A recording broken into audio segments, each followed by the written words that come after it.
जय भगवान श्री कृष्ण जी। कई बार मैंने कई लोगों को ये कहते हुए देखा है कि इससे तो मौत अच्छी है। वो अपने जीवन से निराश हो जाते हैं और जीवन की परिस्थितियों से इतना बोझिल हो जाते हैं कि उन्हें अपना जीवन भी बोझ लगने लगता है। और तब जीवन के बोझ को वो संभालने में जब असमर्थ महसूस स्वयं को करते हैं तो वो अक्सर ये सोचने लगते हैं और अपने परिचितों से भी कहने लगते हैं कि इससे तो मौत बेहतर है, ये भी जीवन कोई जीवन है। देखा जाए तो हर कोई परिस्थितियों से ही टूटता है और परिस्थितियों के कारण ही बिखरता भी है। शायद ही कोई ऐसा व्यक्ति हो जो परिस्थितियों से ना तो टूटा हो और ना बिखरा हो। और अगर कोई ऐसा व्यक्ति है तो वास्तव में वो एक असाधारण मनुष्य होता है। आम मनुष्य ज़्यादातर विपरीतता को झेलते झेलते और विपरीत स्थितियों परिस्थितियों का सामना करते करते अंततोगत्वा बिखर जाता है और टूट जाता है। और ऐसे ही लोग अपने जीवन को बोझ समझने लगते हैं। जब माता पिता अपने बच्चों के लिए सब कुछ करने के बाद ये सोचते हैं कि उनके बच्चे बुढ़ापे में उनका सहारा बनेंगे और उस समय बच्चे माता पिता को उस तरह से सहारा नहीं देते जिस तरह से उन्हें देना चाहिए, तो माता पिता को अपना जीवन चलाने के लिए स्वयं ही अपने हाथ पैर मारने पड़ते हैं। और हाथ पैर मारने की शक्ति उनमें होती नहीं है वृद्धावस्था के कारण, और शरीर की ऊर्जा कम होने के कारण, शरीर की ताकत घटने के कारण वो स्वयं को ही नहीं संभाल पाते हैं, तो दूसरों के लिए क्या कर पाएंगे। कई लोग तो चलने फिरने में अशक्त हो जाते हैं। किसी के घुटने में दर्द है तो किसी के हाथ में दर्द है, किसी को कोई रोग है, किसी को कोई रोग है, और उन्हें सेवा की आवश्यकता होती है। और वो सेवा अगर कोई उन्हें दे सकता है तो उनके अपने बच्चे ही दे सकते हैं। कई घरों की स्थितियाँ परिस्थितियाँ भी अलग होती हैं। कई के बच्चे विदेश में होते हैं या आउट ऑफ स्टेट होते हैं या शहर से काफ़ी बाहर होते हैं, काफ़ी दूर होते हैं। तो ऐसी स्थिति में उन्हें हर समय वो माता पिता के साथ तो नहीं रह सकते, उनकी व्यवस्था है, लेकिन जब वो आते हैं तब भी उस तरह से माता पिता की सेवा नहीं कर पाते हैं जिस तरह से उन्हें करनी चाहिए। और ना वो अपने माता पिता को अपने साथ रखना भी चाहते हैं। ऐसे भी कई बच्चे होते हैं। कई बच्चे ऐसे भी हैं जो माता पिता की भरपूर सेवा करते हैं और माता पिता को बोझ नहीं मानते। दूसरी तरफ कई बच्चे ऐसे भी हैं जो माता पिता को अशक्तावस्था में बोझ मानने लगते हैं और सोचते हैं एक तो अपना जीवन चला रहे हैं, दूसरे इनको भी ढोए। तो जहाँ ये ढोने की स्थिति आती है वहाँ पर माता पिता बोझ हो जाते हैं। और माता पिता ये सब कुछ सुनते भी हैं, समझते भी हैं, हाव भाव भी देखते हैं। घर में लड़के के बहुओं के, और अगर बहुओं के इशारे पर उनके पोता पोती नाचने लगे तो फिर पोता पोती भी डांट मारने लगते हैं। तो इन स्थितियों में जो वृद्ध लोग होते हैं वो यही सोचते हैं कि भाई अब मौत आ जाए तो अच्छा है, क्योंकि अब जाएं तो कहाँ जाएं, छोड़ भी नहीं सकते, कहीं रहने की जगह भी नहीं है, अकेले रह नहीं पाएंगे, कुछ करने की स्थितियाँ हैं नहीं, तो अब क्या किया जाए।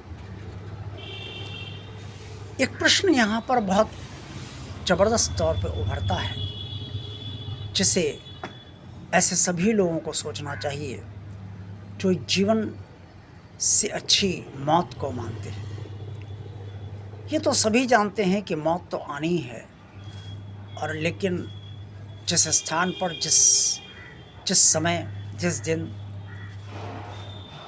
और जिस माह में जिस वर्ष मृत्यु होनी है, जो विधाता ने लिखा है उसी दिन ये सब कुछ होना है। लेकिन उसके पहले तो जीवन ही जीवन है। अब उस जीवन को अगर हम बोझ मान लेंगे और ये सोचेंगे मौत भी नहीं आ रही है, मौत भी नहीं आ रही, तो मौत भी आने से पहले 50 बार ये सोचेगी कि ये हर समय मुझे ही बुलाया करता है। ये ठीक है कि आप चाहे मौत को बुलाएं या ना बुलाएं, याद करें या ना याद करें, मौत तो अपने समय से ही आएगी। लेकिन बार बार ये सब कहने से मौत आपके नज़दीक नहीं आ जाएगी, वो आपको ले नहीं जाएगी, वो ले समय से ही जाएगी। तो अब चिंतन क्या करना चाहिए? अब चिंतन ये करना चाहिए कि जो भी ये स्थितियाँ परिस्थितियाँ हैं, जैसी भी हैं, लड़के पूछ रहे हैं तो ठीक, नहीं पूछ रहे हैं, लड़कियां हैं वो भी नहीं पूछ रही हैं, तो अब क्या किया जाए, कैसे जीवन जिया जाए? इस बारे में हर ऐसे व्यक्ति को ज़रूर सोचना चाहिए जो अपने जीवन को बोझ समझ चुका है, बोझ मानता है और मौत को जीवन से श्रेष्ठ मानने लगा है। बेहतर यही है कि जब कोई सहारा ना मिले तो श्रीमद् भगवद गीता का वह महाश्लोक जो सभी के लिए फलीभूत हो सकता है, अगर हम स्वयं के लिए फलीभूत करना चाहें, तो जो भगवान श्री कृष्ण जी ने कुरुक्षेत्र के मैदान में अर्जुन से कहा, सर्वधर्मान परित्यज्य मामेकं शरणं व्रज अहं तवा सर्वपापेभ्यो मोक्षयिष्यामि मा शुचा। अर्थात तुम सिर्फ भगवान को ही अपना सहारा मानो और किसी को अपना सहारा ना मानो, और भगवान को सहारा मानते हुए ही अपने कर्म करो।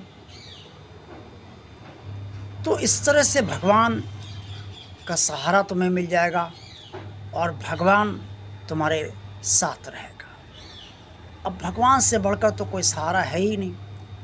बच्चे पूछें तो भी भगवान का सहारा चाहिए, बच्चे ना पूछें तो भी भगवान का सहारा चाहिए। इससे भगवान का सहारा लीजिए।